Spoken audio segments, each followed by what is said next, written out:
ladies and gentlemen, and welcome to Frantic Nerdcast. We have an exciting episode for you today. We will be talking about the spoiler most excellent Superman movie we have seen in a while. It was fucking brilliant. It was fantastic. What else are we talking about?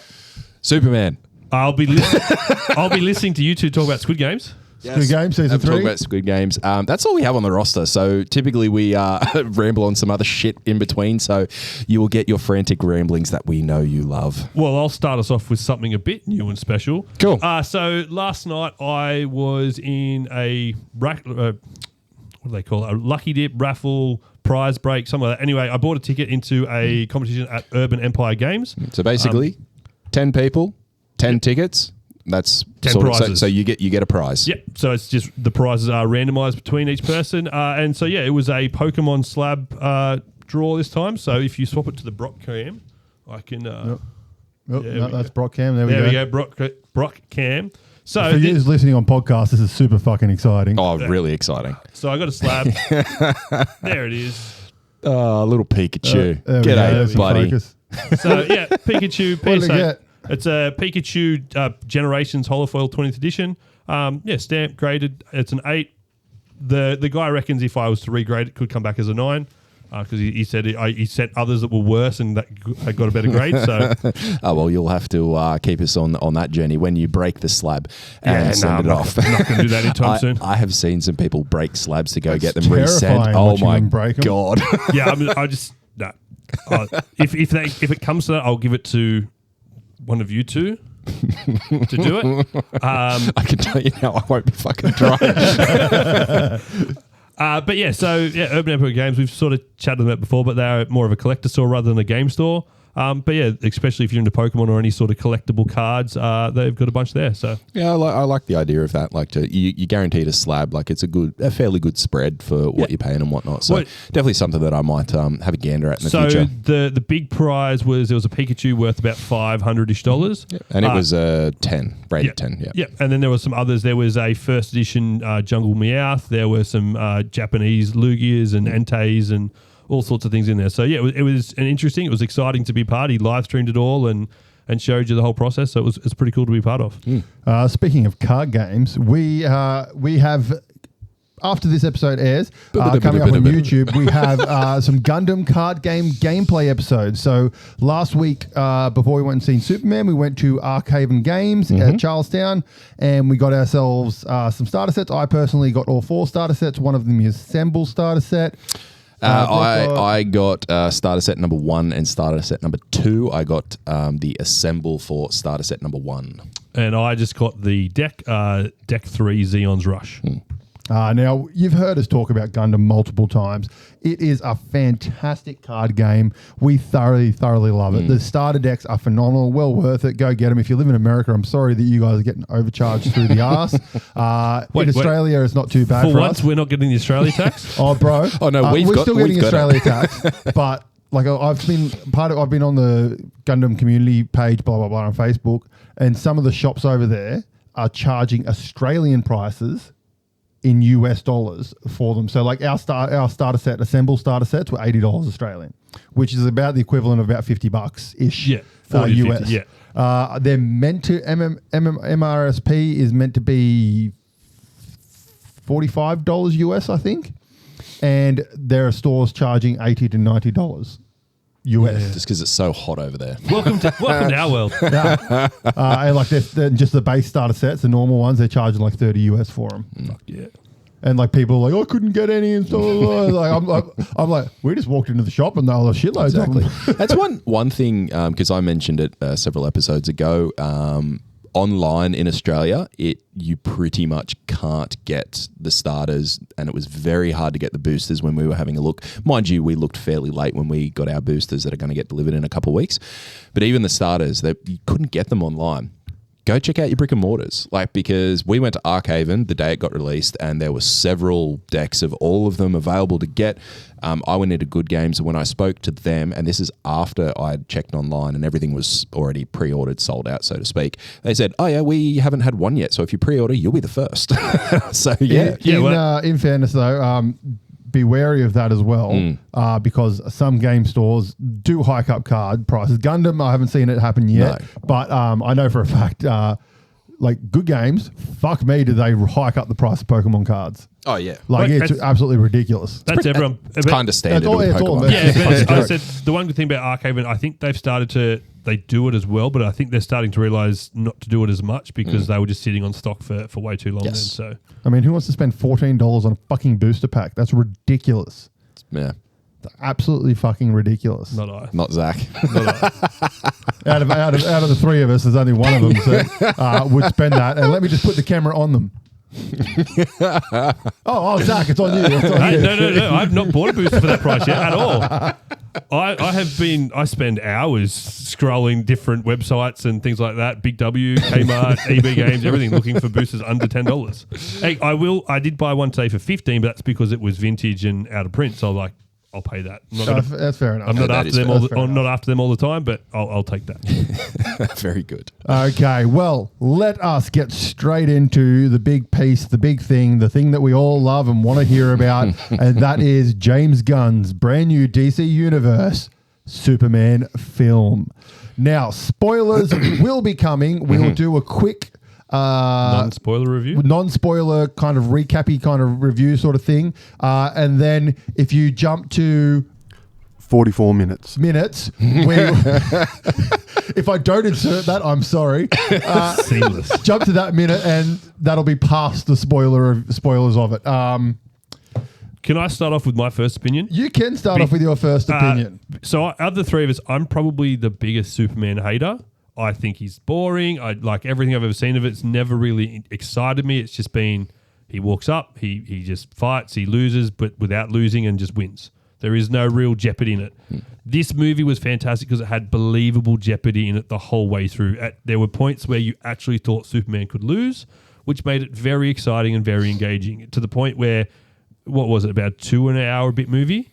I thought 2 hours 9, I think, was the final runtime. I thought we would still had like over an hour to go of the movie. Like it was engaging. It didn't drag on at all. It was just fantastic to watch from start to finish. And that's coming from someone that despises Superman. Okay. Well, for me personally, I went into it because I'm not a massive Superman fan either. I went into it knowing it was James Gunn, so I knew it was going to be a decent movie. I wasn't sort of like, this is going to be the best movie on earth. And this is also coming from a person who wasn't a massive fan of Man of Steel in the first place either. Sure. I fucking loved it. I came out of it with a smile on my face. Fantastic film. It was just amazing. And like it's one of those ones you need to see at the theater. You should see it at the theater. Support movies by going to the theater. It was just an awesome movie. Like there were some parts in it that I'd say could have been improved or didn't need that joke. But other than that, it was awesome the whole way through. Oh, 100%. I think like the bit that I wrote down was that the movie brings to life a Superman who represents the always do-good nature, then after that no life is greater than another and all life must be preserved. So I bumbled my way through that. And what is this notes business? I do that every now and again. Okay, continue. Oh, I'm done. I wrote a lot more in the other stuff. The spoiler. Okay, shit. Well, let's do something a little bit different here. Before we jump into the spoilers, because if people don't want to listen to the spoilers, they might skip this part. Yep. So let's just get it out of the way. Pax, what are we thinking? I gave it a 9. Yeah, I was tossing between 8.5 and a 9. I think it's a 9. I'm going 9.5. It's easily one of the movies of the year for me so far. So far of the year of the movies I've gone and seen and whatnot, it's fucking up there. It's so good. If you want to see a Superman film where Superman, it's very true to the comics in my opinion. It's very true to the comics, like costumes, everything is super true to the comics, and like there's Easter eggs throughout the entire thing. Subtly done in a very nice way. I missed all of them. But I spoke to my mate Bushy and on the phone. He's like, "Have you seen Superman yet?" And I'm like, "Yeah, I fucking loved it." He's like, "Yeah, me too." And we were both massive Smallville fans. Sure. Like we used to sit down and watch the season in a fucking day kind of thing. Yeah. And both of us said to each other, like, it was Smallville the movie. Yep. Like it had that feeling that Smallville had. And I think that's why I loved it so much. Fair enough. See, I haven't watched much of Smallville. I think I've watched maybe season 1. You should be put in jail for that. Fairly recently. You should be put in jail for that. I haven't seen all of it, but again, I think that's because in Smallville he's learning about himself, learning about the powers, and so when he does come up into a problem, there is the issue of he may not be able to solve it because he doesn't have that experience. Yeah. Like again, the issue I had with Man of Steel was there was no jeopardy in it. Like at one point, he's being beaten up by 3 military trained Kryptonians. And he just gets up, dusts himself off and walks away. There's no scratch, no nothing. Where this, he's being wounded. Like he is taking damage and there is jeopardy involved in it. So it made it a lot more engaging to the audience because you knew something could go wrong. Yeah. And I suppose with that note, we'll get straight into spoilers and talking about stuff that will be I don't think we have the buzzer thing anymore, so let's just go. I don't know why. It's our most commonly used button and you got rid of it. To what Zach was saying, I mean, the first thing in the movie, which I wasn't expecting, I thought it was going to happen much later, is him with his ass being handed to him, pummeled down in the snow. It's not even the first thing. Like, the way that the first thing is the first minute where they give the recap of the last... Enjoyed that. That was brilliant. And they have the semi-little bolded words of gods and monsters. Yes. Which is Yeah. which is it's what James Gunn has called this phase. This whole phase. I think that's the Marvel term, but Sure. this whole first section of movies is called Gods and Monsters, which is it was a crossover event from memory, wasn't it? No, I'm not sure. I think it was a crossover event. In any case, like it was a really good one. Like the 300 years the first metahuman arrived.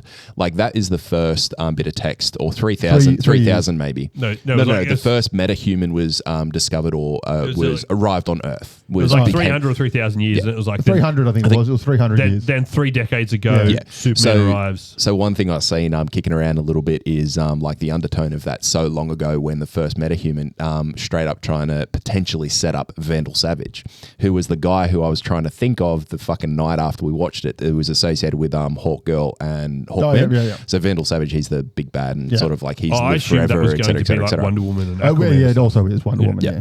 But no, I mean, 300 years, it was 30 days, he went and stopped the war. 3 years ago, Superman announced himself to the world. 3 weeks ago, 30 days ago, he got his ass No, it was 3 weeks ago he stopped the war. Hey, just check your notes. It was 3 weeks what happens ago when he I go stopped off the war, script. and then 3 minutes ago Superman got beat for the first time. To put it this way, they give you a bunch of little sentences of text.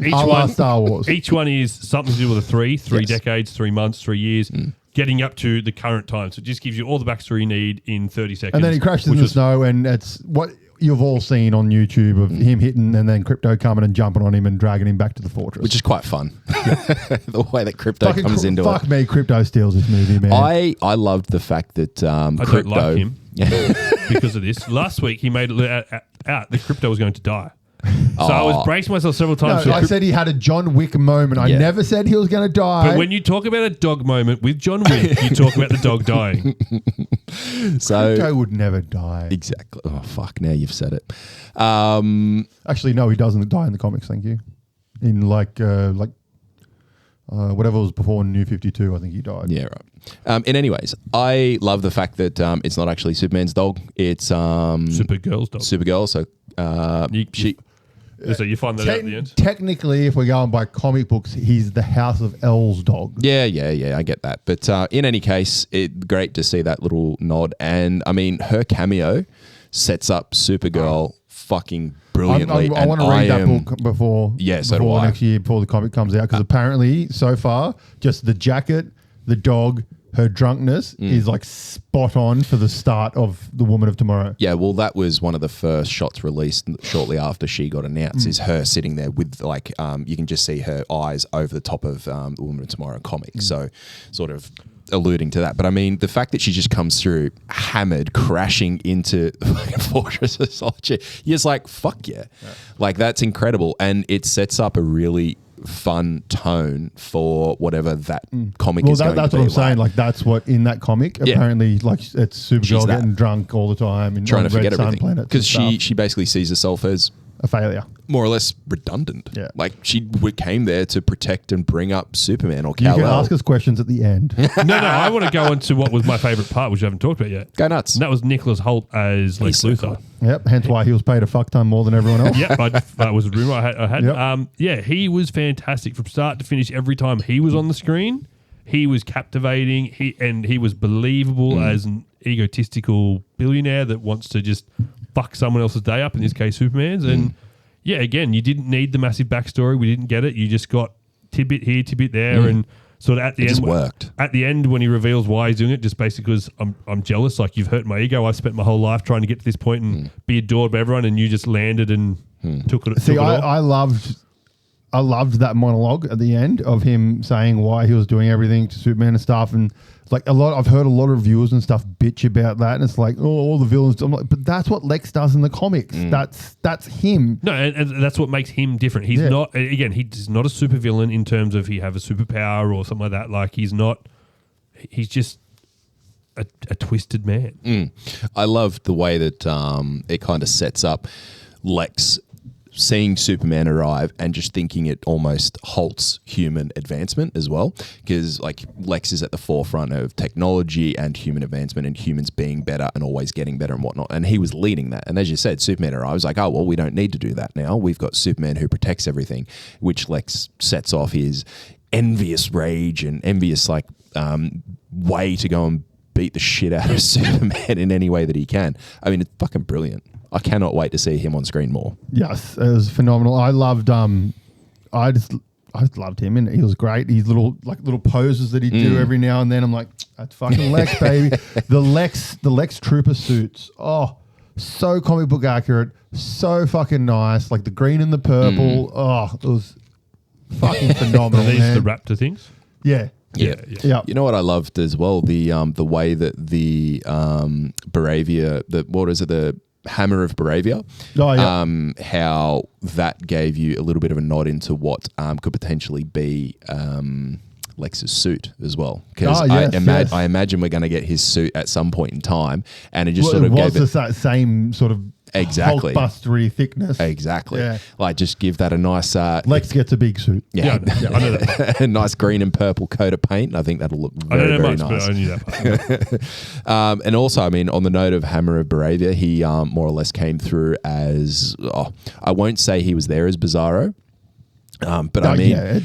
It's one of those things where it could go one of a couple ways. I have a theory, and is it Rebirth? In either way, I think it might be Rebirth, where Bizarro is a clone of Superman. Yeah. He's not from the planet. Yeah, I think it was before died New in this one, 52. yeah. Well, that's where I was going to go with. Did he? I like the He idea. got sucked into a black hole. The fucker's dead. Did he? I like the idea that he is dead. I have no doubt he can be recloned. Is he but dead, that fucker though? dead. Yeah, he did. So, continue. My theory is that this clone of Superman, who was the Hammer of Baravia, it was Ultraman throughout, I think that is more or less version like 2 or 3 or 4 of cloning Superman as he's sort of progressed. So version number 1 is, in essence, in my opinion, Bizarro, who we haven't seen yet. And then this one version 2, where he's been able to clone him in a way that he's able to do that programming element so that he could give him those directions for the fighting. Couldn't do that with Bizarro, was able to do it with this one. That's my thought process. I think that'd be great. My theory for it is they've done it this way so they can bring in Superboy. That too. Because Superboy is a clone of Lex and Superman. And Teen Titans has been announced, so that's a way to sort of step through to that, and he can get in. Because I reckon he will probably be the de facto villain for like the first half of the Teen Titans movie until they bring like Trigon in. Yeah, like, Trigon will be there throughout, and then Superboy will have to join them to fight Trigon or something like that. Yeah, I can see that. It's balls bringing Trigon in the first fucking Teen Titans movie. Yeah, but you reckon he will? You reckon Trigon will come in? I don't think so. It's their big bad. Yeah. But I'd say it'll probably be Deathstroke. Yeah. Oh, that'd be good. Because Deathstroke is their other big bad. Yeah, okay. I reckon that'd be pretty sweet. Because you've got, I don't know if she's going to be in this, but you've got his daughter is a member of Teen Titans. Yeah, Raven. No, that's Deathstroke, daughter. sorry. Yeah, I haven't seen Is a member of Teen Titans as well. Yeah, okay. But no, I think that'll be amazing. But yeah, you're right. It's set up Superboy. Oh, bring it on. Like, that'll be fucking fantastic. It's all just good. Favorite parts. I know everything was great. One of my favorite parts was, let's go 3 of our favorite parts. Okay. Other than the fact that everybody on screen, their chemistry was just perfect. I fucking loved what they did with Mr. Terrific. That was going to be my part. That was probably because the other iteration I've Mine seen was in the fight scene. Yeah, with exactly. Terrific.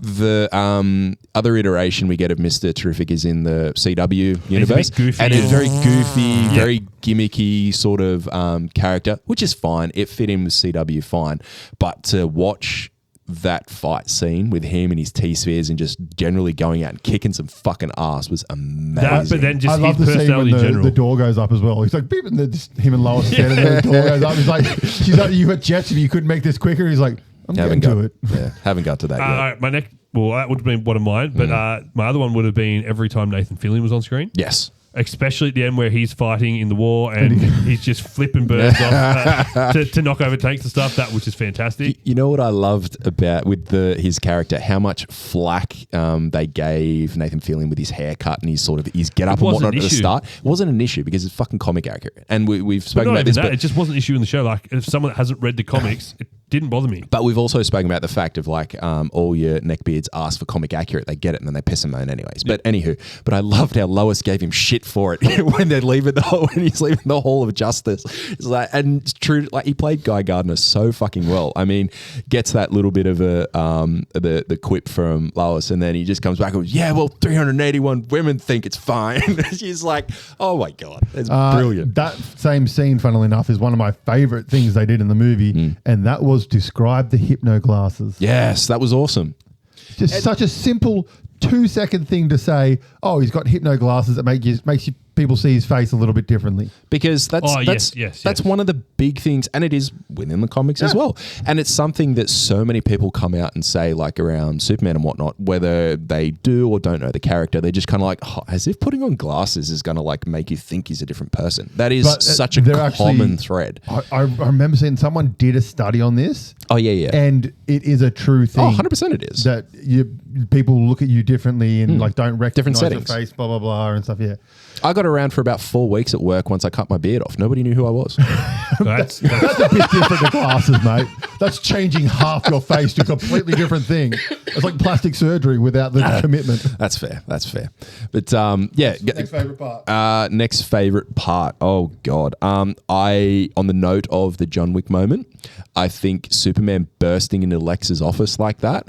I think it gave an awesome insight into Superman as that overall character. Like, he is there to be good, however, he still has that human emotion. Oh, so they explain that quite well throughout, like, especially when they're talking about the morality of this character and stuff. He's not an alien. Yes, he's come from somewhere else, but he's human. He's grown up. He's raised up. He's developed humanity's traits, basically. Exactly. So I thought that was incredible. It just showed both sides. Like, you've seen what he can do from a good perspective. Now let's see him when he gets pissed off and what he can do. Even though he was able to sort of control himself to a point in that he didn't hurt anybody, it wasn't close from him hurting someone. I thought that was great. Zachary? I was a big fan of the Pocket Universe, just how it was presented. The CGI wasn't janky or over the top. It was very subtle and understated. That, and then including old mate that played Metamorpho, who I just realized the other day was old mate that played the Hitman in Gotham. Yeah. I love the little Easter egg when they're going through with the monkeys who are typing all the shit. Oh, that was fantastic. And on one of the screens, it says, I think it says something like, Man of Steel is better than this pile of crap Superman movie, or something like that on it. That's brilliant. Absolutely brilliant. I did love that. I loved how they did it. It's really good. I love the scene with Lex holding the gun. He's like, 2, bang. I was like, oh, I thought this would have lasted longer. Oh, well, and that just says a mile about it. But one of my favorite things, Jimmy Olsen.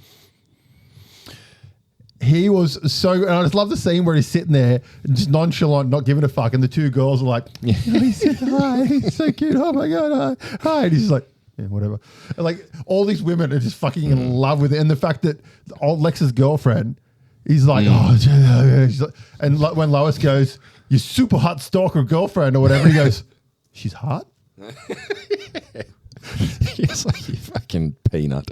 I just love that little part. There was an interesting thing that I seen where about Jimmy Olsen getting his own TV show. And I don't know much about the character Jimmy Olsen other than it very closely associated with Superman or Clark. And he's one of the inner circle people who knows that Clark's Superman. Apparently he goes through some shit. He gets turned into like all sorts of different creatures. There's one where he becomes like super fat just to like sort of do what he needs to do. He gets turned into a reptilian and all sorts of other like zany, crazy things that happens to him. I'd love to see a TV show. They have got so much fucking things to do with that. I think he becomes Doomsday in Smallville. No idea. Well, you're the Smallville expert. I'm pretty sure he becomes Doomsday. One thing I actually found really, really interesting is that Darkseid was introduced in Jimmy Olsen's comics. So the first appearance of Darkseid is in a Jimmy Olsen comic, as in like because it's Superman: The Tales of Jimmy Olsen or whatever. Yeah, I found that out during the week. I thought that was phenomenal. Oh no, he doesn't become Doomsday. He becomes something like you're saying. Sure, he's something because it's one of the twins, the one that plays Iceman in X-Men. Yeah. You know those twins? Yeah. He plays Jimmy Olsen in Smallville. Yeah, right. And his brother also played one of the Monster of the Weeks in like season 1 or something like that. Fair enough. Hey, he turns into a Wolfman at one point and goes down like that route. And so I think, the Jimmy Olsen character was really, really cool. A little bit of depth. And like to extend on like Jimmy Olsen, like it was a Superman movie. But there was a few scenes where... It was an ensemble movie, let's be honest. Exactly. Yeah. And that's what I was getting to. Like the B side of this movie was actually just as good as the A side. Exactly. And like it wasn't a matter of you shift to something else. You're like, okay, when's Superman back or whatever? It was, okay, this is Jimmy Olsen. He's going off on a tangent to do whatever he's doing. And I am invested in what is happening here. Like it was always like that throughout. One thing I did like when he's getting when the nanobites and Lex is trying to make him suffocate, and they say, "Oh, we've estimated they can hold his breath for an hour," and like me as a comic book reader knows, oh no, he can hold his breath for like 3-4 days or something like that. Yeah, right. When he's flying through outer space. Sure. And so it's kind of like I liked that it was like that. Oh, like we think he can do it. He can hold it for this long. It's like, oh no, he can hold it for much longer. He's just never tested it. Yeah. I liked the when he's getting healed right at the start. Oh, yep. I really like the way that they showed that he's A, been hurt, B, he's getting healed, and C, getting healed still fucking hurts him. Like there were so many people who came back as well who said, oh, the sun's got to heal him. Like, well, why is he screaming out in pain? He's screaming out in pain because he has so many fucking broken bones and internal organs like crunching back together and re-stitching inside him. Causes him fucking pain from it. The portrayal of that, perfect. Because as soon as he gets healed, he's up and he's like, much better. And then away he fucking goes again. You're like, fuck yeah, that was sweet. All right, Zach, last one. You've kind of taken all of mine, but the one part that did make me chuckle was, again, at the start, after he's been healed, he's walking out of his fortress and just looks around at destruction. Number 4, can't you keep his dog under control? Oh, that and the robots. Alan Tudyk played a fantastic robot. Well, Alan Tudyk, I think James Gunn's wife did one of them, and so did Michael Rooker and what's his name? I've just gone completely blank, but it was a guy who played Lex in Smallville. Michael Rosenbaum. No. Rosenbaum. No, he doesn't play one of them. You sure? I've got some Easter eggs to say. He's in. I know that he was in it. I thought he was one of the robots. In it, but not that. My one small issue, and it's very fucking small, is just on the B team, the journalists finding out all the dirt on Lex. It just happened a little too easy for some of the parts. For some things that were just like they made one phone calls like, it's this, it's that, and then, but that's a very minor thing for me. That was my only thing that was sort of like that could have just been a little bit more challenging. But sure. Probably one of my biggest favorite was the top and tail of it, of him sitting in the chair and they're like the robot's like, would you like to hear the message, sir? And it plays the message of his mum and dad, and then he's like, and then right at the end it's like, would you like me to play the message, sir? He's like, yes. And it's like, oh, it relaxes him seeing his family, and it cuts to all the videos of him with the Martha. Yeah, it was very nice. It was his birth I'm parents like, at the start, and then his adopted parents. there it is. That's fucking beautiful. All right, so before you go Easter egg hunting, I have one question on that. So is the second part of the message, is that comic accurate?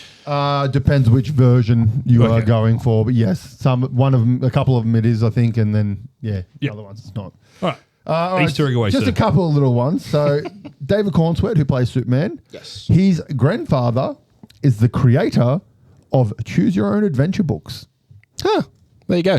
It's a fun little fact. That's a fact I expected from him. It's not in you. the movie, but it's fun. Okay, so Luthor Corp. So normally in the comics it's LexCorp. Yes. Gunn has come out and said he's named it Luthor Corp as a homage to Smallville, because in Smallville it's called Luthor Corp. Cool. Because in Smallville, Lionel, Lex's dad, is still alive and runs it and all that kind of stuff. Then we've got Michael Rosenbaum, who played Lex Luthor in Smallville. Mm-hmm. He does one of the voices of the Lex soldiers. Oh, that's right. In the suits when they're getting blasted by the laser beams. He's one of those guys. Fun, and I love Nicholas Hoult was on his podcast, and he's in Nicholas Hoult is pretty much like said to him like, "You're my Lex." I was a kid watching Smallville. You are my Lex, kind of thing. And Michael goes, yeah, Gene Hackman's my Lex. He's got a poster of Superman behind him, and apparently Gene Hackman has signed it saying from one Lex to the second best Lex, or something like that. There is when the city's splitting apart, there's a sign that says Gotham City left. Gotham City. Yeah. So, and apparently the speculation is that the city that it was heading towards before it got stopped is Gotham. Yeah. Because Gotham and Metropolis are a lot of the times in the comics depicted as being very close to each other. Yeah. Then my favorite one, this is a little Easter egg that's in Commandos. Frankenstein, when he's fighting the bride, has Mighty Crabjoy's shirt on. Oh, yeah. Mighty Crabjoys are the band, the punk band. Oh, yes. From Superman. Yep. Mm-hmm. Another one, Christopher Reeve's son, William Reeves. He was actually one of the news reporters. That was a nice little homage for that. And there was all the streets are named after Superman artists, and one of them is Reeves Street, which is obviously for Reeves. I have to say, like you said about the splitting of the city and whatnot, I think the resolution of that was probably one of my dislikes of the movie. I reckon just the way that it I think it was to a point where it was too far gone to just enter a password and it close. I think for me, there's no real other way they could do it. There's no other way they could resolve what they had going. But I think it would have been personally a little bit better if it was a little more contained as they were waiting for it to break away. If you know what I mean, just not necessarily for it to neatly re-knit back together. Yeah, but it doesn't. Well, the buildings are still damaged, but the land comes back together. But the building's also slightly off. Yes, which was pretty funny. Yeah. But I mean, I don't know. When you think about it, that's a lot of the times in the comic book. That's how it happened. I know. But it was just that was the magic MacGuffin. Yeah, I know. That was probably just one thing. Seeing it in a comic book is a little bit different to seeing the scale of it in a movie. I think it probably would have been better if it was a bit more Watchmen-esque style, like the Watchmen movie, not the comic book. How it was like just a spot, so it might have been a bit more. That's what I mean. Like if they kept it contained, kind of thing, kept it contained to the beach almost, and then like once it was resolved, it sort of the more of it was became more of like a black hole sort of thing. Like it was sucking land into it. So therefore, if you could just use a password shutdown because it just stops that. Let's just chuck it out there. It wasn't a blue beam in the sky. What? Every fucking Marvel movie, nearly every DC movie, it was a beam. It's always a beam at the end of the movie. Yeah. They've got to stop the magic blue beam. That fucking. True. Think about it. Man of Steel. It's a big fucking beam coming out of the bottom of the spaceships. 2 beams. Yeah. Avengers. Tesseract, blue beam. Yeah. It's always a fucking big beam. Stargate Atlantis. Yep. It's always a big beam. There's always beams. Yeah. But it wasn't a beam. It was a rip in the earth. It was a black hole. It was a beam in the earth. I love Mr. Terrific as well. Like, you got to hurry up. And like, I'm doing important things. Yeah, as we said before, the chemistry between the cast, regardless who it was, there was just good chemistry. And even the I can't remember the actor's name, but he was in Suits. The actor that was the head of the newspaper. Like that was a fantastic casting choice for that role. Like I don't think anyone was miscast in that movie. It was just fantastic. Everyone got along well and just seemed to be having fun on screen together. Oh, one of the things I found out, because I've been watching a couple of like the press, some of the press tour on YouTube and stuff, and there was one of, I think it might have been BuzzFeed, and it's like, which one of your cast members was in this movie? Which one of your cast members? Blah blah blah. The guy that plays Jimmy Olsen, he was the little kid in Rob Zombie's Halloween. Not the one that becomes Michael Myers, the one that's been chased, like the one that's the brother of the chick that's been chased. Yeah. Yeah, that's the guy that plays Jimmy Olsen. Yeah, right. And he was also the voice of one of the dogs in Air Bud. Well, there you go. Air Bud 4. And he was in Vacation, the Lampoon's remake. Oh, I'd never watched that because, no, you can't remake a beautiful piece of art like the original. It wasn't horrible. Nah. It's worth a watch. Sean Gunn, Maxwell Lord, and Lord Tech owning the Justice Gang. Yep. I think that's a pretty cool setup to the future and to see where it sort of heads and what happens. You just made me think of Nathan Fillion at the end, like everyone saying, Justice Gang, such a shit name. Metamorph. No, it's great. Metamorphic, I was like, I think we should get him to join. No. Justice Gang, that's so cool. Oh yeah, he can join. He can join. He's in. That's a cool name. Oh, you can join. It's going to be interesting to see how that goes because, like, we had the Hall of Justice, we've got the Justice Gang. I mean, what that does to apparently evolve. Someone said, I didn't see it, but someone said The mural. There's a mural. Yeah. So that means Justice Society has already existed. So on the mural, because I did have a look, there was Silent Knight, Black Pirate, Jay Garrick Flash, Atomic Knight, Wildcat Vibe, Amethyst Princess of Gemworld, Black Bison, Sandman, Spectre, and various other ones that they actually couldn't identify. Okay, so there'll be a few that you sort of know. Society has Justice existed. Society, yeah. So the Justice Gang is essentially Justice League. Yeah, Okay. exactly. And that's sort of how that's why I'm interested to see how it shifts because like Maxwell Lord, big bad for Wonder Woman, like maybe that's why it sort of shifts because at the moment he's funding Justice Gang. So, I mean, that can't go on forever. Yeah. All right, Zach, questions. You got any? No. What's his character? Blah, blah, blah. No, Mr. Terrific was really the only character I needed information about, and it was answered the other week. And I think he was fantastic. I went down a couple of rabbit holes with Mr. Terrific, and I actually want to go and read realize his who the comics. actor was until just then. Yeah, He was in Twilight. He's in me in a bunch. He was in Blacklist X-Men as well. In what? X-Men as well. Yes, he was. Yeah, he's in Blacklist. But yeah, like Mr. Terrific plays a pretty big role from memory in Dark Metal. Oh yeah, or Twist, whatever, Metal Knights, whatever the fuck it's called. Yeah, well, look, I'd like to give it a look or have a look at some of his arcs and whatnot because I mean, he's genius. He's self-proclaimed like second or third smartest man in the world. He's an Olympian, gold medalist, and he's well trained in all sorts of different martial arts and whatnot, and that's sort of how it's sort of taken him to where he is now at the forefront of all that sort of technology and inventing and all that sort of stuff. So it was quite interesting to see some of why he is where he is rather than the gimmicky stuff from CW. Yeah. Characters we want to see in the future. Yep. Besides the like the triangle, the big three.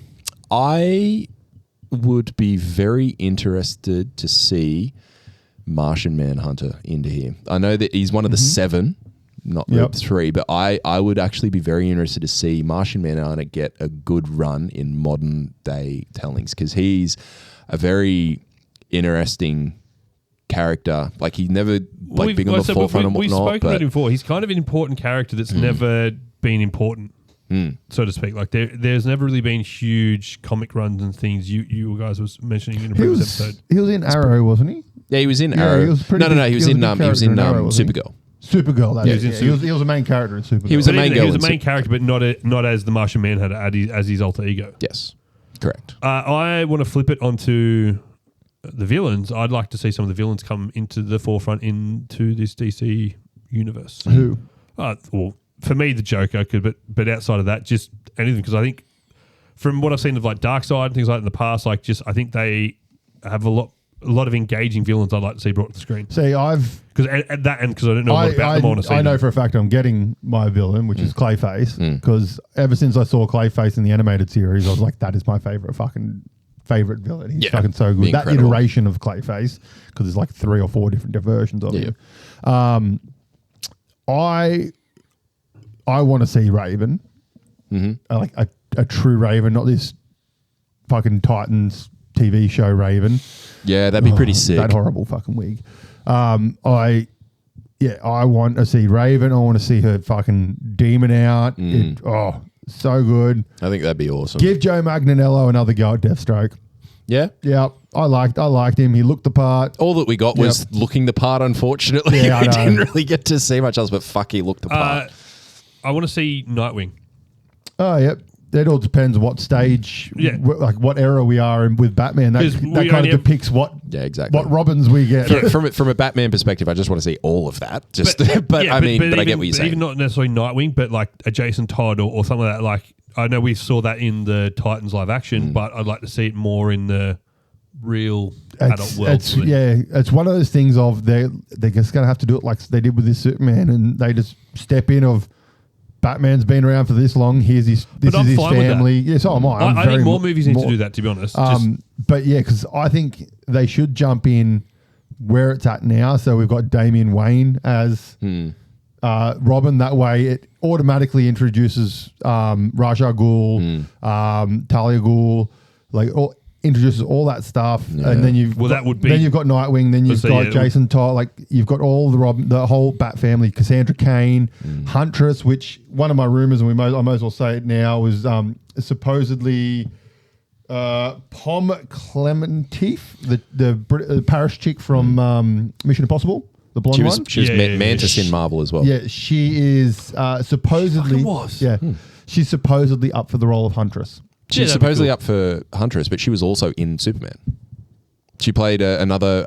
She might have been one of the robots or something, but she actually played a small role where she just did a voice for one of them. Yeah. There's fucking every. Well, I imagine every gun actor would have been. In some capacity. But I would love, because if we're going Bat Family, I want to see Cassandra Cain as Batgirl. I love Cassandra Cain Batgirl, like the No Man's Land era Cassandra Cain, before she could talk or anything, and she had like the stitched on mask over her mouth. I'd like to, if we're stepping in now, then I suppose Barbara Gordon as Oracle would be pretty sweet. Yeah, well, that would be that same era, because she hasn't been Batgirl for a while. Question: this is slightly off topic. In CW Arrow, does Old Love become Oracle in that his love interest? Felicia Day? Yeah. No, Felicia leaves. Something else. She leaves the show and moves away. It's kind of an Oracle-esque character. That's what I'm saying. I just didn't know if I was misremembering. No, it's kind of an Oracle-esque character, but it's not part of it. Not part of it.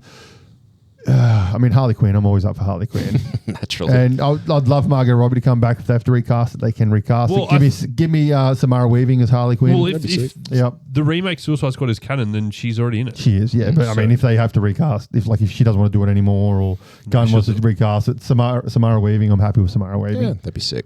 And a Dion would come in at some point. It's funny how asking what character you want to see, we definitely went down a Batman wormhole there. Oh, yeah. So easy to do. I mean, but if you other characters, I mean, apparently I saw an interview with Gunn, and he goes, when it was announced that I got the job as running DC Universe, I immediately got a message from Jason Momoa saying Lobo baby apostrophe. And then I got a little bit later, I got a message from Ryan Reynolds saying, congratulations, mate. And I messaged him back and we're going, oh, thanks, bud. Green Lantern's up for grabs. You want to play it again? And he goes, all I got back was fuck off. Well, back to Lobo thing. Like, I think that's been confirmed because when Momoa was doing the Minecraft, he is playing Lobo. Yeah, never mind. Okay, that's all done. Like that comes out in 12 months. Well, he might be in Supergirl. Yeah, he is. He is, yeah. Supergirl, He's got, well, I don't know where it's up to at the minute. I know that filming is in some way, shape, or form progressing. Well, yeah, because there's been set photos of him. Sure. So, I mean, that comes out in June, July next year.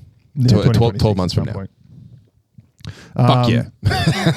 I'm pretty excited for it. It's going to be sick. Like the next thing we get, I'm pretty sure, is Lanterns. I think we get Lanterns later this year, early next year, maybe. I'm not sure. I think I read somewhere it was 2 movies and a show. 2 movies and an animated 2 movies and an animated movie, and I think it was 1 or 2 shows because he's already had Creature Commando and he's got Peacemaker coming out. Peacemaker's next because that's like 3 weeks or something. Comes out in August, I'm pretty sure. Yeah, it is August. He had a nice little cameo in the movie too. He did. Can't fucking wait for Peacemaker. It's going to be good. Very much so. I cannot wait for, is it next week? Sure. FF? Oh, yeah. 24th. Yeah, so that's next week. Fantastic Four, baby. Oh, yes. Looking forward to that motherfucker. He said FF and I made me think of Forfeit from League of Legends. So I was like, what? Fair enough. Yes, that's where we were going with that. Definitely. Oh, fuck. All right, that's it, man. So what are we at? 44 minutes. I better write that down so I can insert that voice. All right, you know what? First time we've ever done this. I've got a timeline, sorry, before you move on. Oh, yeah, go. Okay. So we've got Superman now. Supergirl comes out June 26th. Clayface September 26th. And then it's The Authority, Brave and the Bold and Swamp Thing is the next thing. Yeah, so they're the movies. That's the movies. Fuck yeah. Fuck yes. Give me some Swamp Thing, man. If we're getting Swamp Thing, that means we could be getting Ivy. Is the Brave and the Bold not Batman related? Am I wrong there? It's Brave and the Bold is going to be Nightwing and Robin from memory. There you go. Oh, you that get means we Nightwing. will have Nightwing. There you go. I think that's what it was. I don't know. Well, Brave and the Bold is Batman. Yeah. Is like that one of his 5 million different iterations of comics. Exactly. And coming off of Superman, it was a fantastic movie, but I want to talk about another big nerdy franchise, and that is the Gundam TCG. Yes. And we sent some cards away to get graded. Or not just Gundam TCG, we also sent one away for you. So we just sent some cards away to Premium Card Grading, I believe it's called, Yes. which is run by Good Games. They're an Australian company, and also I think overseas in Hong Kong or something like that as well. Yeah, we're hoping they sort of get a foothold into the Americas and It become would a be competition nice. for It PSA. would be nice. But Because I know you're not a big fan of the PSA grading cases. No, they look they're ugly. They're just not nice to look at. And if you got something in these beautiful slabs that are worth a lot of money, Yeah. it should be something I fucking feel nice like to it look might at. be one of those. It's probably more of a British thing than American thing, but like just it's been tradition. Like that's what they started with, and they've sort of run with that same design for Because forever originally and they a were day. comic book graders, and then Yeah. I think they went to grading card like baseball cards and all that kind of stuff. But yeah, so we sent some cards away to get graded. I've had a couple graded by these guys before, some Pokemon cards.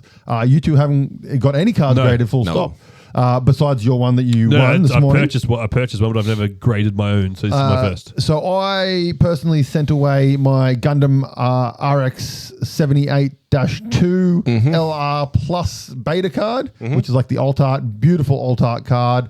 Looks fantastic. It is a very nice card. And then I also sent away my beta promo resource. As did I. Which you also have one. Yep. And then I also sent away my LR Plus promo from the starter sets. That's the Aegis one. It's Yep. very, very, very pretty card.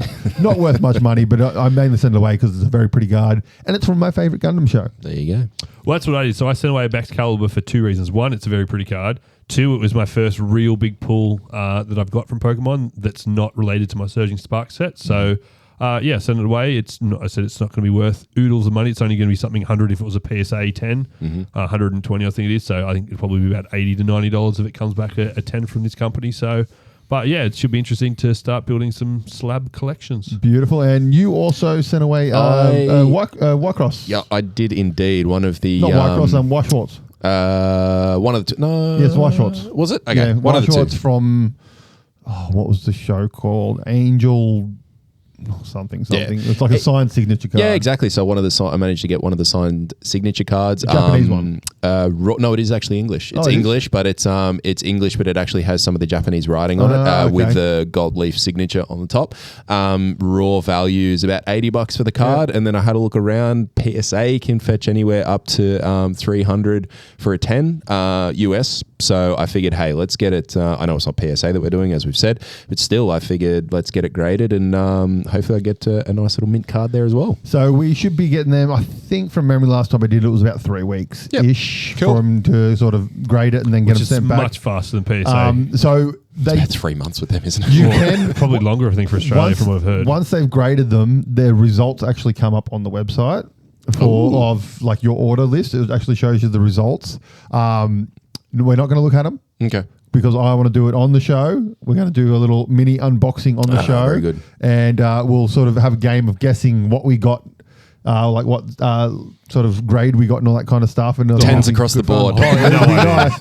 It would be. I don't think your Pokemon will get a 10. No, I think the edges were not cut great from memory. It was looking at it, and which is trying to explain this process to my sister about grading. I was like the risks of getting them graded, because sometimes just keeping them raw they're worth more money, and because she was trying to understand why, because my nephew hasn't played with the cards or something. It's been open, put straight into a sleeve.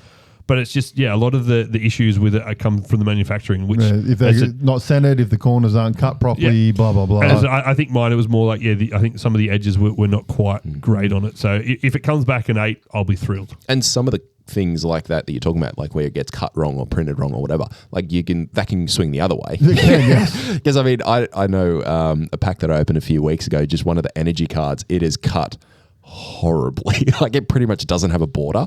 I'm like, I wonder if that's something that, like, you go get a grade and it gets like that. Usually have to be they have to be like a 3, like a quarter. Yeah, sure. Yeah, it has to be horrible. Essentially, you've got like another card on the side of your card. There's a famous one that ended up on Pawn Stars. It was one side of the card was printed twice. So you've got the like Pokeball side, but then there's a Ghastly printed over the top of the Pokeball.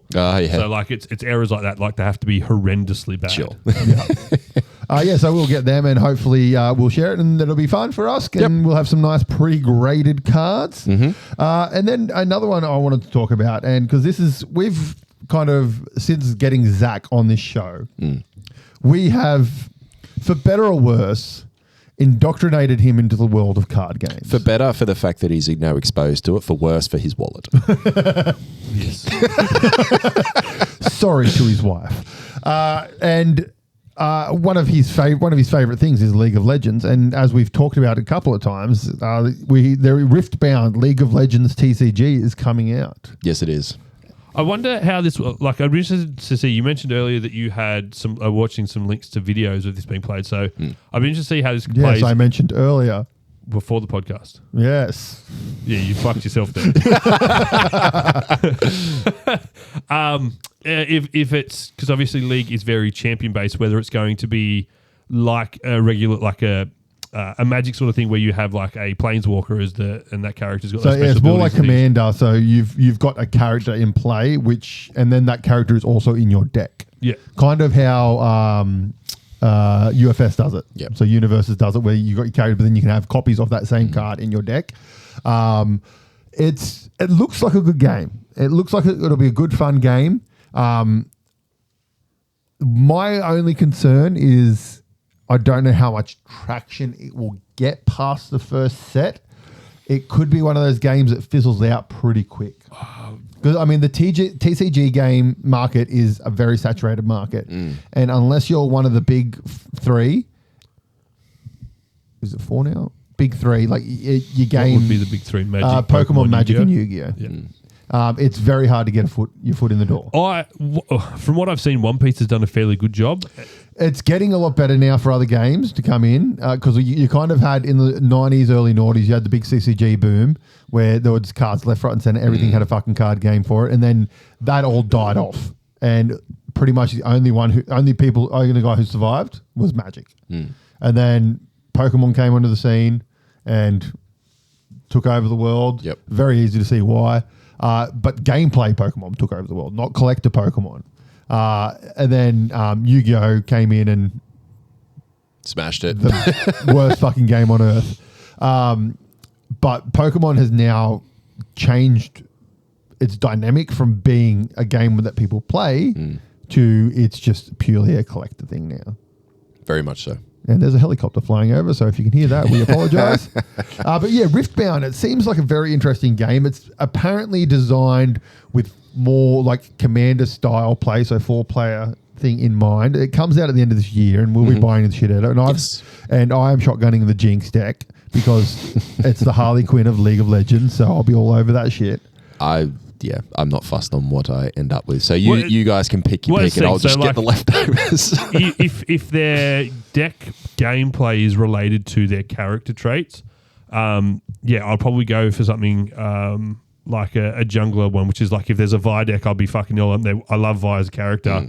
And also like her gameplay, like it's a rush deck. So I'm assuming it'll be like a rush deck like she is in in the game. So I'd like something like that sort of there where, again, there might be more mages, which will be maybe more spell based or things like that. So as far as I can see, Jinx, Victor, and Lee Sin are the starter sets. So that's just the starter sets. I don't know who will be coming in the booster packs. Well, it'll also be interesting because, as you said, they're selling it or they're trying to market it as a 4-player game. Like, why do they not have 4 starters? I'm assuming there's another one there somewhere, and that's just like along the way. So, I mean, just looking on the official website, we've got Annie is a champion. She would be like a sorcerer. Cool. So Annie is stubborn. So there's a couple of Annies. You got Lux, Garen, sorcerer, knight, Darkchild, Tibbers. Annie, that's Annie. Darkchild and Tibbers is Bladesman. That's Master Yi, so he's like a swordsman. What a fucking name. He Lady of studies the style of Lumosity. Wuju. That's Lux. Oh, Lux. Oh, yeah, sorry. The name's at the top here. Garen. Main set. So we've got Dragon, Bilgewater. That's just a common. So they're just blah, blah, blah. This makes it They're great just items. content. Coming soon. So they got a lot of things that are still coming soon. champion unit. So you got Darius. He's like the anti. Jinx. Oh, alt art. There's like an alt costume Jinx. That's pretty cool. Well, there we go. Booster boxes. They've got skin like Tridemir. Tryndamere. He's like a Viking Vayne. sort of thing. Vi. You got Vi. There you go. You can build a Vi deck. That's what I'm saying. Like, I wonder if there will be main character like it's planeswalkers, but then you'll have like name character cards sort of thing. So your champions are your name characters, essentially, that you can play out. So at the moment, it looks like they're the main characters. Because and again, I wonder if it's going to follow something lines of Runeterra, which is their like online card game they've got at the moment. So I wouldn't be surprised if they follow something very. So similar. you got Ari as well. Caitlyn's in there. See, they could be. Sona. But it sounds that most of the characters. Tarek. Yeah. So it looks like there's a lot of the characters. It'll just be what decks come out. Yep. So they're your starters. The rest you have to build your deck. I'm balls deep into it. The league has my balls in the vice, and it's only Titan. So but I imagine the card colors will be the same as Magic and all the other games. One color is better at healing. One color is better at attacking. One color is better at milling. So when you play Legends of Runeterra, like it's more based around the faction realms sort of thing. So you have Bilgewater cards, you have Ionian cards, which is all like the places there. So rather than being fire deck, it'll be an Ionian deck. Sure. That sort of thing. So that's how Runeterra works. And I'd say it works well. So why not just copy it, that sort of system over onto the TCG? So it looks pretty. And again, before you touch on with skins, like gameplay based, you buy the character as the base with the base skin, and you pay money to get the skin. So why not translate those skins over into the TCG as well with your special illustration rares and things I like imagine that. there'll be like old hearts and special illustrations and stuff like that. But yeah, it looks pretty. I will probably buy the shit out of it. At least I'll get a booster box as the first set and probably some of the starters and the Jinx starter. Zach will buy all the booster boxes and he'll have one each of the starters. What you did for Gundam, it'll be me for this. I'll probably do it for this as well, I must say. I want to watch more gameplay by different people than the ones that I've seen, just so I can see a couple of lots of people playing it, see whether the game is really going to be worth it. Because like some games just like they might be cool fucking themes, but it's not fucking worth it. By the time it comes out, it would have shifted somewhat. Because I mean, it was the same with Gundam. You watch some early gameplay; they've shifted. But Gundam not heaps, but slightly. It is a phenomenal fucking game. Definitely. My only worry is it is a Bandai game, and Bandai have a tendency of bloating the fuck out of their games. Man, Digimon's turned into a pile of shit. Yeah. But speaking of that, make sure you do check out our Plays Games channel shortly. Yeah, we mentioned that at the start of the episode. We've got 2 episodes of Gundam card gameplay coming out. We've got playing through all 4 of the starter sets in 2 games. Very enjoyable. You definitely need to check them out when they come out. They should be coming out very soon. If not, they already are. The gameplay will improve as we improve and play more games. I can't promise that. Yeah, I can. I should have won our game. I look back at 2 turns later, I was like, you're an idiot. Yes, and we will, and myself and Brock, and we are getting set of the booster box of the first set. Very much looking forward to that. Got to crack the shit out of it. So I'm going to do an unboxing video for the YouTubes. Yep. And I will probably keep 6 packets from that. And me and Brock will do a sealed gameplay video. Yep. Of that, so that'll be pretty cool. See what kind of little random deck we can make out of it. It's always a good fun format to play. It is. So we are getting into the card game realm quite well. I said, and if you've been keeping online with our socials, you'll notice that My Ripping Packs episode 40 came out today. Fucking chugging along nicely. 40 packs. Yeah. My well, God. they haven't all been. Episode 1 was the 3 of us. Some of the episodes have just been 43 packs. but some of the episodes, a lot of them were Camden's too. So, and some of them have been like recap things like that, or like when I've got a delivery of Bulbasaurs that came out a couple of days ago.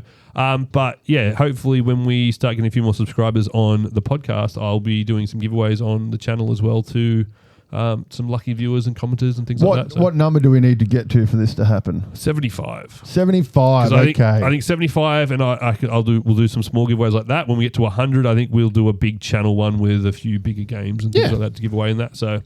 Okay, well, you have heard it, ladies and gentlemen. 75 subscribers on the channel, and we'll start doing some giveaways and stuff like that. So look forward to that.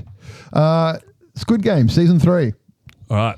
I'll lead this discussion. Here we go. Here it is. Because I haven't seen it, so I'll ask the questions. Do the introduction down the camera. All right, so we're here to talk about Squid Game Season 3. You fucked that. Start again. We're here to talk about Squid Game Season 3. It was a Japanese game show where... No. Just go. No, keep going. It's a Korean TV show based on contestants are put into a situation where they need to succeed or die. And what happens in Season 3? I don't know. That's why I was going to lead the conversation by asking you questions. No, I want you to tell us what happens in Season 3. Well, Season 1, he enters the show, wins. Season 2, he comes back to buck the system. So Season 3, it's probably the finishing of him bucking the system and overthrowing the government or something. Yeah, close. There's no government. Well, you know, the evil corporation. Season 3 essentially picks up where Season 2 leaves off. Yes. So essentially it's part 1, part 2. That's my first gripe. Yep. It should not have been Season 2, Season 3. It should have been It should have been Season 2. If they wanted to release it as 2 parts, fine. But calling it Season 2 and Season 3 was dumb. Shouldn't have happened. It did not need to be 2 seasons at all. Like, it could have been condensed into 1 season with ease. There was a lot of especially in the 3rd season, a lot of shit that didn't need to be in there. Couple of episodes could have been cut. Yeah. I agree. So in other words, you're telling me to give this the Jack Reacher treatment, watch a season, have a palate cleanser. No, Season 2 and 3 you can order. carry through because with Jack Reacher, it's kind of watching a season and then watching the same story just with a little bit different packaging. This is a continuation, so you can just binge through. Yeah. I mean, yeah, it was good. It was enjoyable. I rated it. It wasn't horrible, but there's just a lot that just did not need to be there. It also redeemed Season 2, in my opinion. Yeah, it did. So Season 3, after Season 2, I was kind of like, oh, for fuck's sake. Like, Season 1 was brilliant. Season 2 was like, oh, okay. And then Season 3 redeemed it. Well, the creator has come out and said that because a lot of people are asking like why his hair was red and all that kind of stuff, and he's like, I didn't plan for anything else. Season 1 was meant to be, that was meant to be it. We weren't meant to make anything else. And then Netflix threw a fuck ton of money at me. So I went, okay. Let's make another one. Let's make more. Well, so he said, that's it now. I got that vibe because when Season 1 came out and how it ended and what everyone was discussing, it didn't, like, as someone that hasn't watched it, it just didn't feel like the vibe was there for a second season. It didn't need to happen at all. Didn't need to happen. Like, there were things within it that were good. I mean, one thing I'll say... I like the expanding of the universe. Yeah. One thing I'll say as well is that we don't need to cast babies in TV shows anymore. You can just CGI it. That was fine. That was perfect. Yeah. It worked. It was so good. It happened. A CGI baby. Yeah, a CGI baby. No more needing to cast any form of child like that ever again. Just CGI. And done. One of the things I've heard a lot of people bitch about is how it ended. I liked how it ended. I think it was good. Yeah, I think it was good. It gave a sense of... he should never have lived. No, he didn't need to. Spoilers. So yeah, spoilers. Oh no! Yeah, so I think his name is Sung Jin or something like that. He dies. The way he dies, I thought was incredible. I think it was that like self-sacrifice. I mean, you could see it. The moment that baby was born, you could see from a mile away what was going to happen. You could see where it was going. Because I mean, mum gives birth to baby. Mum dies shortly after. In one of the most brutal games ever, fucking skipping rope. Skipping rope, yeah. Essentially, it's like the tug of war, like on like a big ledge. Oh, hold on, and the skipping, and it's like a big metal skipping rope, and it knocks you off the fucking ledge if You'll be the last one surviving. Hardcore. I saw.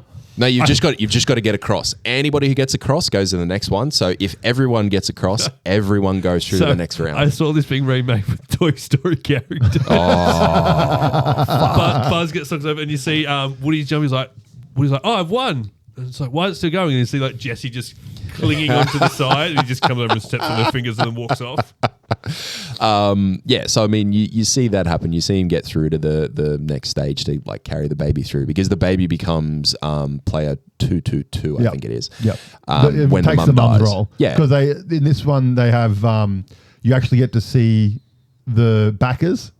The people who like do all the gambling and stuff like that. Right. And essentially it's all American. you see them a little bit in the but you actually like see them and hear them talking and stuff like that. And then they decide Right, so what happens. they're a presence in season one thing, but they're sort of a part of the season. Yeah, so they actually decide, like they're like, oh, the baby has to be in the competition as well, so that's why he has to cross the bridge with her. And then the mum dies, and they're like, well, technically the baby is now 222. Yeah. So the baby takes her mum's spot in the competition. Yeah, because they said, the thing, we should let her continue with the baby. So if they're letting her to continue with the baby and she dies, then naturally the baby has to continue on its own legs. They become as well. attacked. Exactly. Yeah. And the baby wins. So yeah. I mean, but the way it happens, like he just sort of jumps off the edge, because they go onto another like pillar type thing in the middle of a room. Well, it's him, another dude, and the baby. Yeah, and you can. The other dude is the baby's father. Yeah, and I instantly knew it was going to happen, but even when it happens, I was still like, fuck, because because they're on a third pillar, and each pillar someone has to die. Yes, and so there's the three of them, and before someone can die, you have to press the button to start the timer. And the dad and the main dude start fighting, and the main dude, they fall off the edge, and the main dude holds on, and the dad slips and dies. Yeah. But then as soon as he comes up, he notices that the button wasn't pressed. Yeah.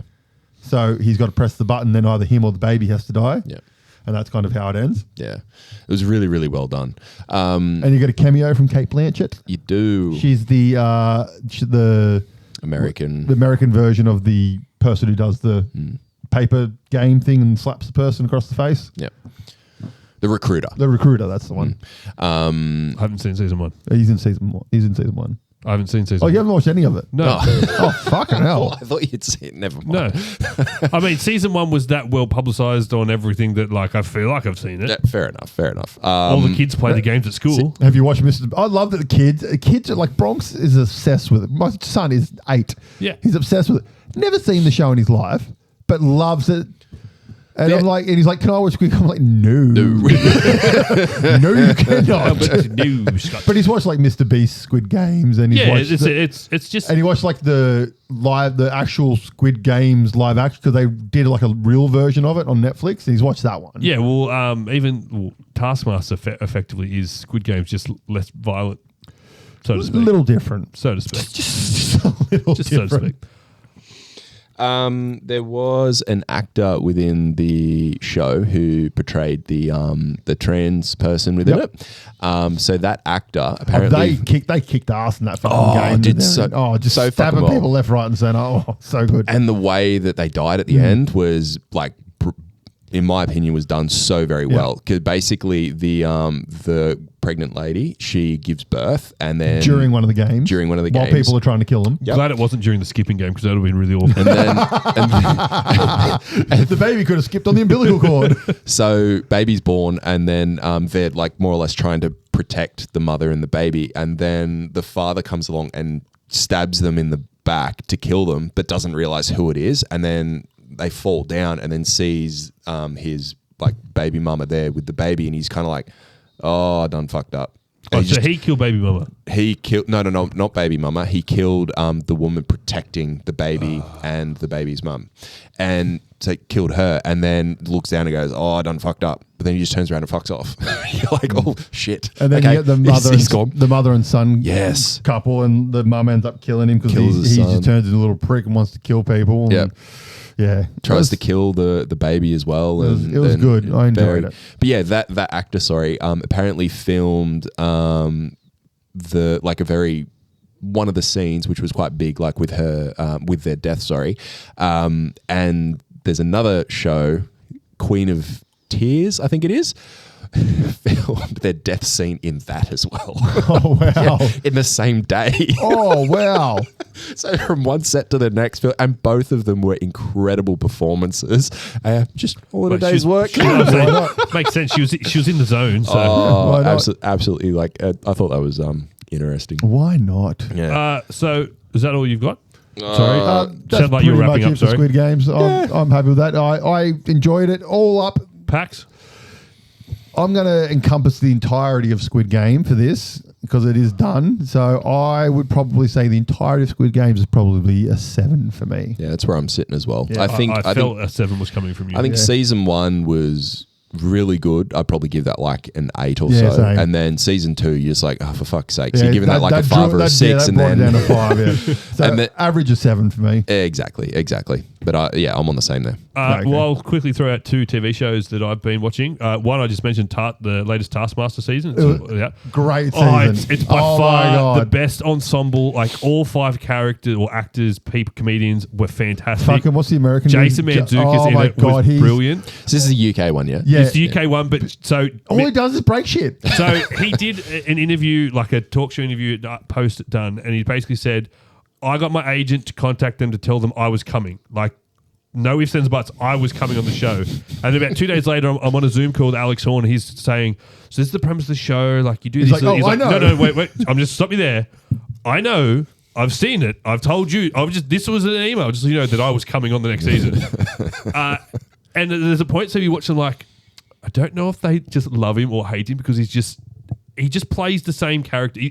The characters he's played in TV shows, that's just him, apparently. Yeah, right. Because he was fantastic, but even the rest of the crew was brilliant. I watched an interview with him. He's like, my goal was just to get on that show and destroy as much shit as possible. Just cause as much chaos as possible. He goes, at one point, I was trying to get on the roof, and they're like, you're not allowed to get on the roof. I'm just trying to get on the roof. I had people trying to pull me down. They had to do like the coolest things, like, I know, if I could jump off the roof. They're like, no, you can't do that. You can't do that. And then 2 episodes later, there was another task where you had to like film something happening, and it was him like mocking trying to get on the roof, and like they're all stopping and stuff.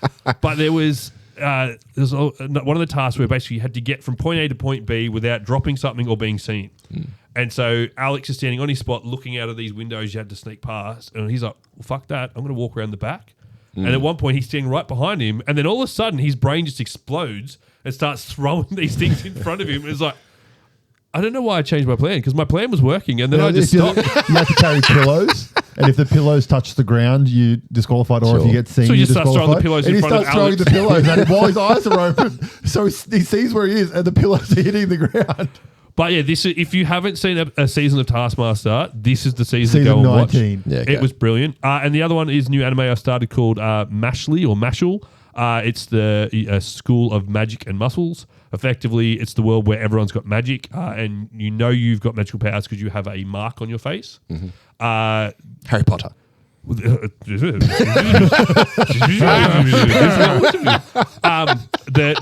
main character just has no magic. He's called Potter Harry. So his father has got them living secluded in the woods because if you don't have magic, you're to die because you'll weaken the bloodlines of humanity, so to speak. So his father basically just gets him to train, and hence the muscles part. So he ends up being blackmailed to attend magic school to keep his father safe to win some awesome prize. And he's so basically rather everyone else is doing magic and he's just using speed and muscles to solve things. But it's literally just a spoof of Harry Potter. Like, that's the best part. They have a Wizard Sport, where it's just them on a broomstick, rather than 3 goals, it's just 1 goalpost. I was like, everything about it. The headmaster is Dumbledore to a T. Like, everything about it is just, this is a Harry Potter. There's 4 magical houses, and there's one that's superior in the bully house and everything like that. Like, it's just an anime. It's all standard tropes. Yeah, it's just an anime Harry Potter. It's fantastic to watch so far. Well, I have started reading Wool. So Wool is the book that Silo is based on. Oh, yeah. Not part of the Robert Jordan super long book series. No. I've given that a break for a little bit. Wool is the first book of a trilogy. The book is essentially season 1 and 2 of the show. Yep. Yeah, it's shit. Oh, really? It's so boring. There you go. It is so boring. The show kicks the shit out of it. The show is great, and the book is just He's just upset another factor of our community. So essentially, the first book That's his target every week. The first book is 5 novellas. Yep. Pushed together into one book. Sure. The second book is 3 novellas pushed together into a book, and the third book is just a book on its own. Essentially, the first book is season 1 and season 2 of the show.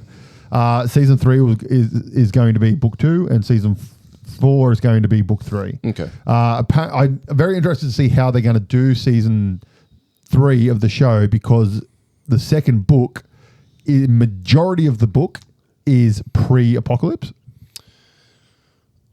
Yeah, okay. So season 2 finishes with that little teaser at the end.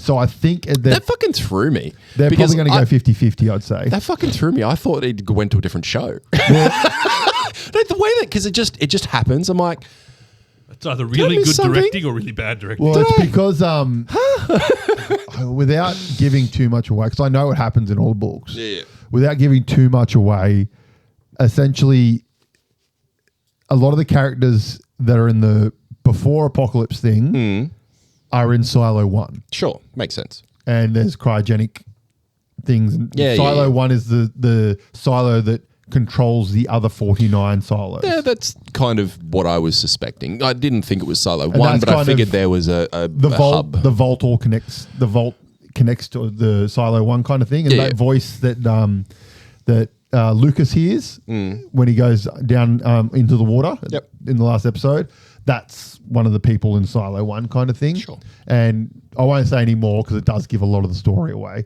But it's, I'd say season 3, they're probably going to go like 50, because they have said it will be multiple different timelines in the season. So I'd say it'll probably be like 50-50 of pre-apocalypse, post-apocalypse. Oh, look, I kind of figured that from the way that the previous with this season ended. Just the fact that they did go back to that pre-apocalypse, like it was naturally going to have a lot of that there. So I'm halfway through the first book. I'm going to push through. I'm going to finish all 3 books. But yeah, it's a boring if book. Man can watch Ash, he can read a book. Did I tell you I finished Ash? Yeah, it was Poor on the you. show. You talked about it on here. All right. So guess what? She was alone the whole time. Well, yeah. No, old mate from Breaking Bad wasn't actually on the show. No, we haven't. Yeah, you came back and said it on here that you watched this. No. I can't remember that. Yeah, because it wasn't entertaining. It wasn't entertaining, but I pushed through. I just wanted to see how it ended. Yeah, old mate from Breaking Bad wasn't there the whole time. She was imagining it. Yeah, I kind of got that. And it was a parasite bug that was taking over their bodies, and like they'd spit it into each other's mouths, and then they'll take over that body and kill someone, and take over that body and kill someone. It was boring. Ash. It was boring. Very disappointing. All right, I got something to talk about, or more for you two to participate in. Okay. Here we go. Top 10 most iconic cartoon characters. So this is not anime characters; it's just simply cartoon. Let's try and get some. Mickey Mouse. Number 1. Bugs Bunny. Number 3. Oh, it's got to be more. The Daffy Duck. Number 8. Oh, come on, we are nailing this. Donald Duck. 6. Popeye. No. Ooh, that's surprising. Homer Simpson. 5. Which means, like, would you have Marge? No, it'll be Bart. It'll be Bart. He's the only Simpson. Okay. Peter Griffin. Nope. No. Go back to some of the other franchises you've already discussed. Oh, I don't know, like Goofy. No. Roadrunner. 10. So you've got Mickey Mouse, Bugs Bunny, Homer, Donald, Daffy, Roadrunner. So we got. You're missing more. 2. There's 2 of them are duos. Mm. So I think Tom and Jerry. Tom and Jerry's number 2. Duo. Yeah, it's Oh, this is well known. Pinky in the Brain? I No, was thinking that, but it's not. Oh, Ren and Stimpy. one is an animal, one is a human. What is it? Oh, Garfield and what's his owner's name? Peter. No, would you like the quote? Sure. Yeah. Brumbies? Oh, okay. Yeah, Shaggy and Scooby too. and Shaggy. Yeah. And then you're missing 2 things. One is an animal, one is a thing. One is an animal. One is a thing. Well, animal-like. We've discussed. One's the main. This is probably more anime adjacent. Sure. It's the main mascot of something that's become very prevalent on the show. Oh, I don't know. Oh, Pikachu? Yes. Yeah. Oh, yeah, of course. Yeah. Anime adjacent. That's a fucking anime.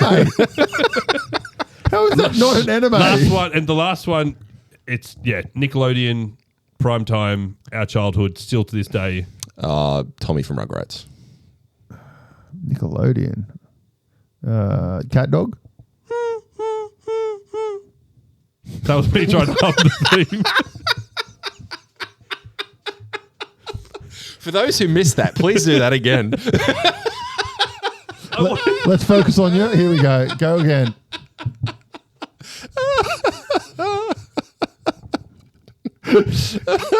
God, of course. All right, here's the last one. SpongeBob.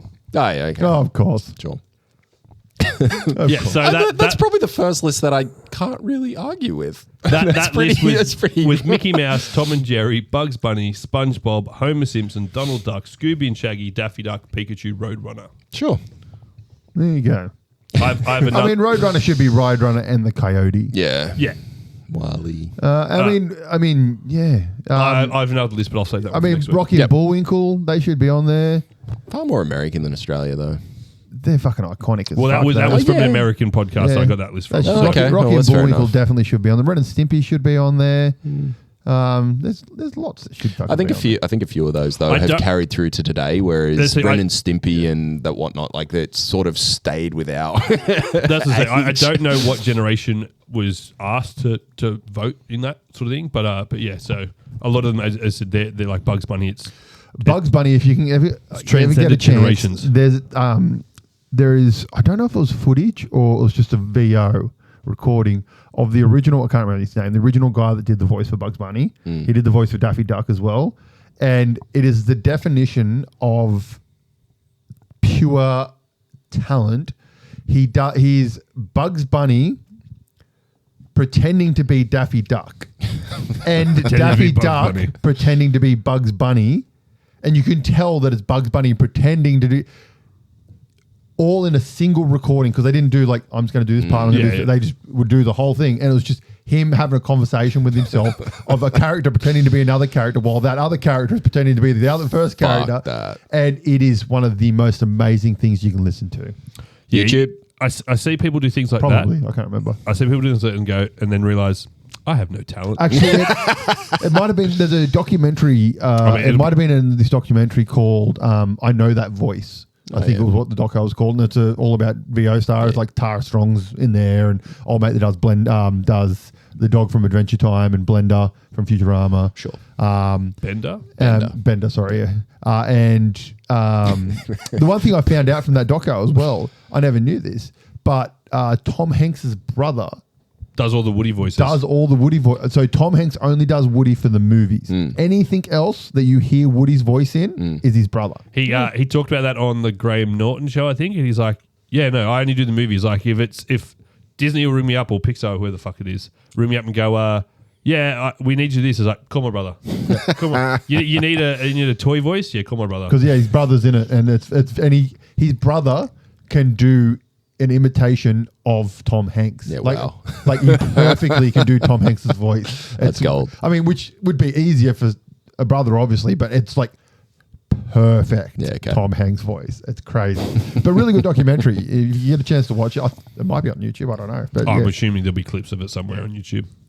Everything's on. And if we're talking documentary, another really good documentary that everyone, if you're a film nerd, it's called. What Reel to Reel, I think it's called. Keanu Reeves is he made it, and it's a movie about digital versus film and the history of both. That's actually not that old, is it? It's probably 5 or 6 years old now, I'd say, and I vaguely remember seeing something. It is about that.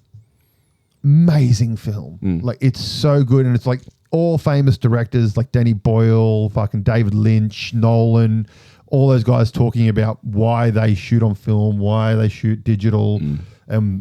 Like Danny Boyle talks about 28 Days and how that film could never have been made if digital didn't exist. Yeah. Because it just would have been impossible to make it. Yeah, exactly. And because he was a big part of this movement, which is explained in this documentary called Dogma 98, which was like a group of filmmakers who were like grabbed Handycam and made films with them and stuff like that. And really good documentary. Okay. Side by Side, I think it's actually called. Side by Side, it might be. Check out Reel by Reel and Side by Side. Both great shows. Side by Side. I enjoy the Welcome to Wrexham documentary and The Test. And Wrexham are coming to Australia. They're here now. Are they here now, are they? They played Sydney the other day. Oh, how'd they go? I don't know. Come on, Mr. fucking Soccer. I don't give a fuck about the A-League at all, man. The Jets. It's hard to follow. I couldn't tell you many players of the Jets' current lineup. They've let me down that many times. That's fair enough. The Test is good, but it's cricket based, so I know you won't watch it. Yeah, no. I did watch... it was only just because it got played on my reels and I've watched it multiple times now. The women's... was it PGA? It was like it got to the 18th and they tied on the 18th, so they had to play the 18th again. So to do the Happy and Gilmore. Then she plays it. They play it again, and this one chick she needed to get an eagle to tie it, and she got the eagle, and then they tee off again, and she does a semi bad drive, and then her chip shot is just atrocious and goes over the side near the rocks and stuff. It's like, well, she's lost, and then she's like chips it off this thing, boom. In the hole. Back to the start of that, and they do it again, and then she ends up winning, and it was really cool. There's the golf documentary, Full Swing, I think it is, on Netflix. I really need to actually sit down and watch that because apparently it's meant to be fantastic.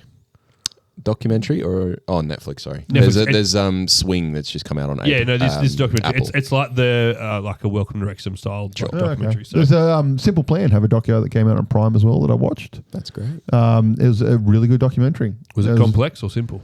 It was rather simple. Excellent. But it was actually Plan, it's really interesting watching it. Like they talk about their whole how like punk didn't want them.